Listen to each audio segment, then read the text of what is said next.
What up, y'all? It's boy, Mr. Downtown Melo, and you're listening to the Entertainment Report on iHeartRadio, live from Orlando, Florida, for Wednesday, June 27th, 2018, delivering some major stories and trends going on in the world of entertainment and beyond. You can follow the show on Facebook, Twitter, or Instagram. Facebook.com/Entertainment Report with Ray Melo, that's RAYMELO, on Twitter at The Enter Report, or on Instagram at The Entertainment Report. You can listen to the show anytime you want on iHeartRadio. Just go to iHeart.com or your iHeart phone app, search for The Entertainment Report, and it'll take you to the page. A new breed of alien hunters have arrived in the second trailer for The Predator from director Shane Black.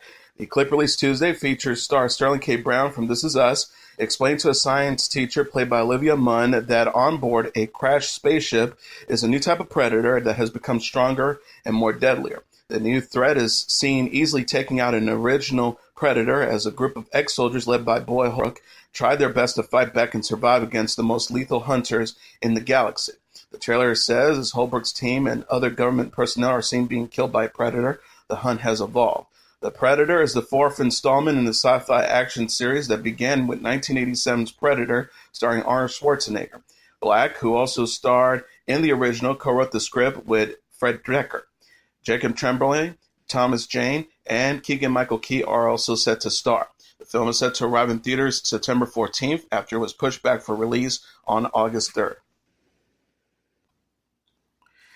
Michelle Pfeiffer walked the red carpet Monday with husband David E. Kelley. The 6-year-old actress and 62-year-old writer and producer attended the Los Angeles premiere of his movie Ant-Man and the Wasp at the El Capitan Theater.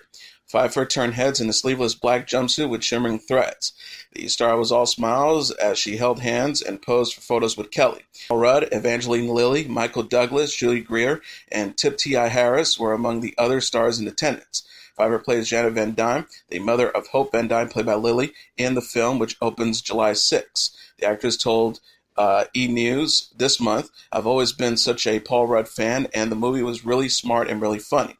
She also added, "It also had this very unusual tone to it that I think sets it apart from a lot of the other superhero movies that I've seen." Pfeiffer married Kelley, the creator of The Practice, and Ally McBeal, in November 1993. The couple are parents to 25-year-old daughter Claudia Rose and 23-year-old son John Henry.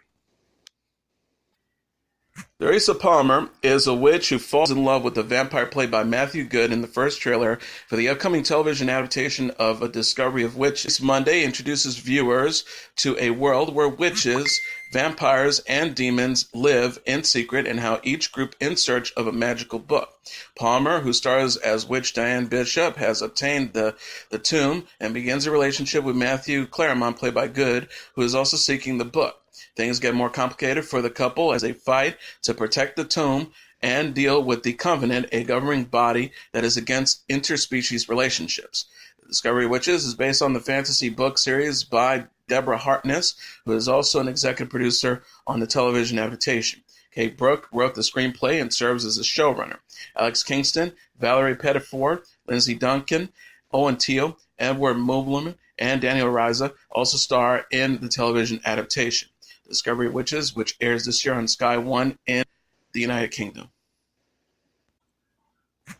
AMC has announced a new Walking Dead augmented reality mobile game that will feature characters from the hit zombie drama. The game, from developer Next Games, entitled The Walking Dead Our World, will task players on the iOS and Android devices to roam the real world in order to fight zombies, collect items, rescue survivors, and team up with other players to complete challenges, entertain weekly reporting. The concept is similar to the hit mobile game Pokemon Go, where players would need to move around physically in order to move their character around in the game and find Pokemon to capture. Characters from the television series, such as Norman Reedus' Daryl Dixon, Dina Guerrero's Michonne, and Andrew Lincoln's Rick Grimes, can be collected in the game. A teaser trailer for Our World features a fan shooting down zombies in the game while attempting to take a birthday photo. The Walking Dead Our World will be available for download through Apple's App Store and Google Play on July 12th. Hollywood Chamber of Commerce announced its list of honorees for the Walk of Fame class of 2019, which includes celebrities from film, television, music, and live theater. Television producer and Walk of Famer Vin D. Bona and radio personality and Walk of Famer Ellen Kay announced the honorees Monday during a news conference after they were introduced by Hollywood Chamber of Commerce President and CEO Leron Gerber. Alan Arkin, Kristen Bell, Daniel Craig, Robert De Niro, Guillermo del Toro, Anne Hathaway, Lupita Nyong'o, Tyler Perry, and Gina Rollins were announced in the film category, with Alvin and the Chipmunks, Candace Bergen, Guy Fieri, Terrence Howard, Stacy Keach, Sid and Marty Krofft, Lucy Liu, Mandy Moore, Diane Weiss, and Julia Child being announced in the television category. Michael Bublé, Cypress Hill, The Letterman, Faith Hill, Tommy Mottola, Pink, Teddy Riley, and Jackie Wilson were announced in the recording category, along with Dolly Parton, Linda Ronstadt, and Emmylou Harris will be honored together as part of the trio. Idina Menzel, Cedric the Entertainer, Judith Light, and Paul Sorvino will be recognized as part of the live theater and live performance category. Each person star on the Hollywood Walk of Fame, located along Hollywood Boulevard. Dates for each star's ceremony will be announced at a later date. Jurassic Park and Thor Ragnarok star Jeff Goldblum was the latest celebrity to be honored on the Walk of Fame, with the actor claiming the 2,638th star. Khloe Kardashian says she's rebuilding with Tristan Thompson in the wake of his cheating scandal. The 33-year-old television personality had a relationship with Thompson in a tweet Monday after a fan criticized her for staying with the 27-year-old NBA star.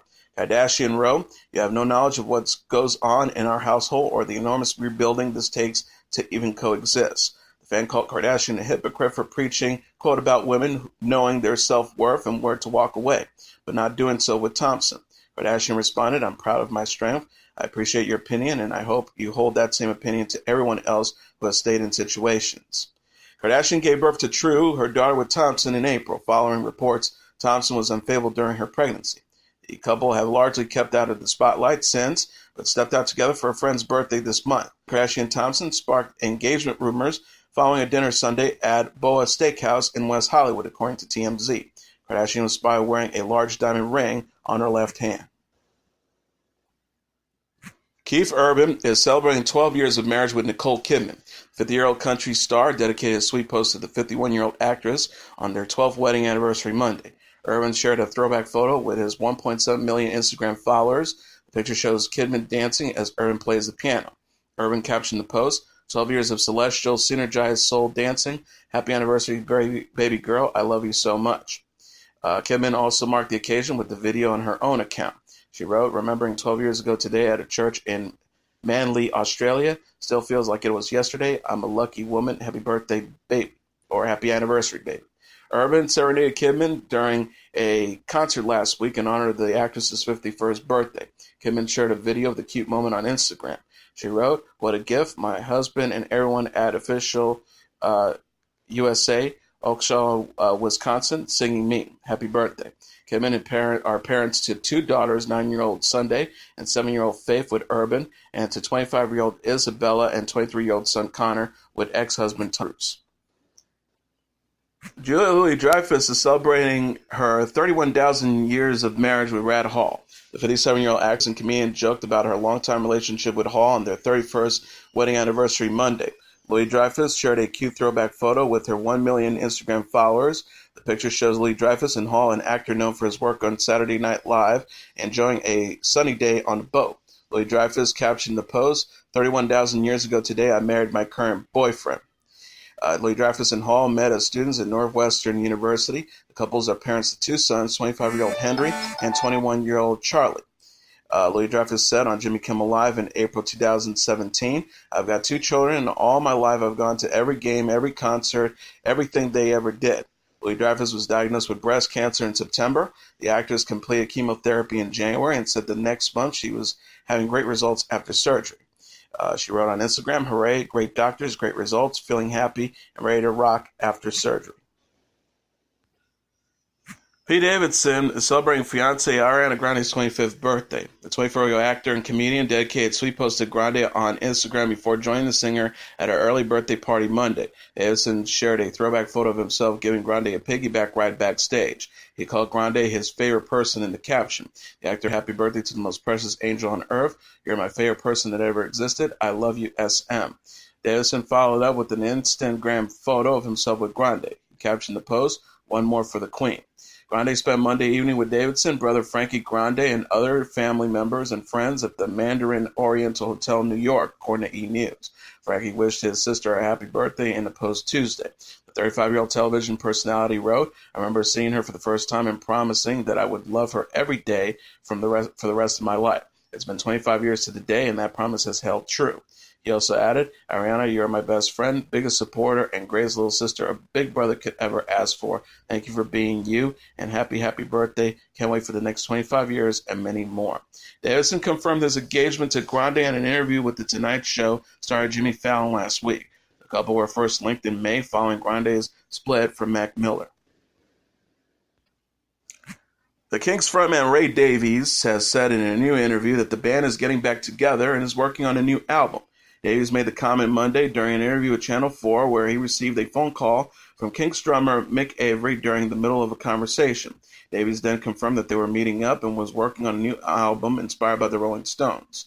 He said after getting off the phone, we've been talking about it because I've got all these songs that I wrote. Then the band not broke up, we parted company, and I think it's kind of an appropriate time to do it. Davies, when asked for clarification about reuniting, he said officially, we are, yes, in the pub later on. The interview also included the rocker praising the Rolling Stones and how their well-organized comeback and UK tour inspired him. He said in comparison to the Rolling Stones, the Kinks will probably be playing the local bar. The Kinks was founded in 1963 by Davies, his brother Dave, Avery, and bassist Pete Qualiff, who died in 2010. The group was known for songs such as You Really Got Me, All Day and All of the Night, A Well-Respected Man, Waterloo Sunset, and Lola, among others. They were inducted into the Rock and Roll Hall of Fame in 1990 before splitting up that same decade.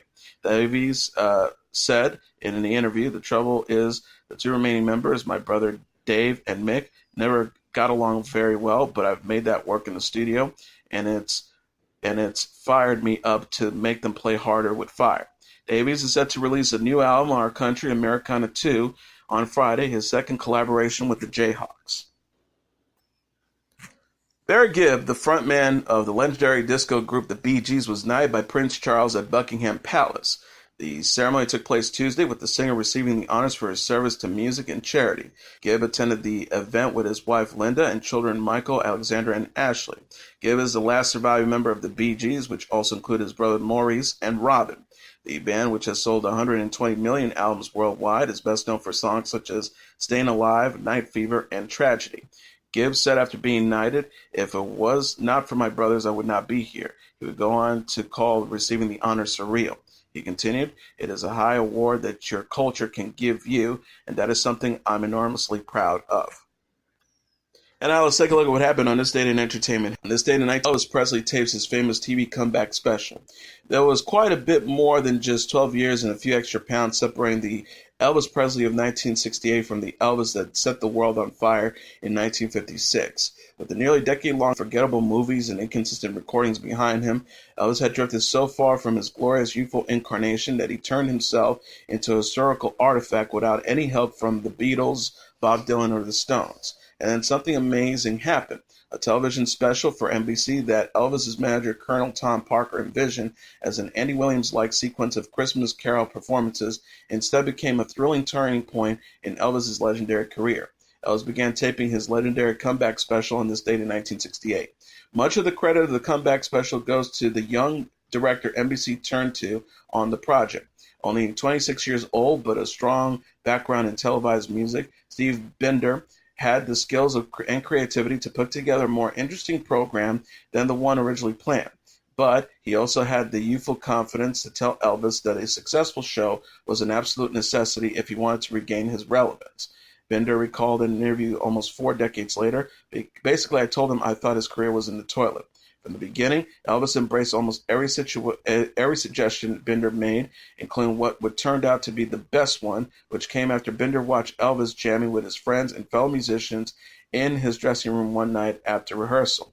Bender recalled thinking, "Wait a minute, this is history. I want to film this." Bender sold Elvis on the idea that would become the most memorable segment of the show, an informal unplugged session before a live audience.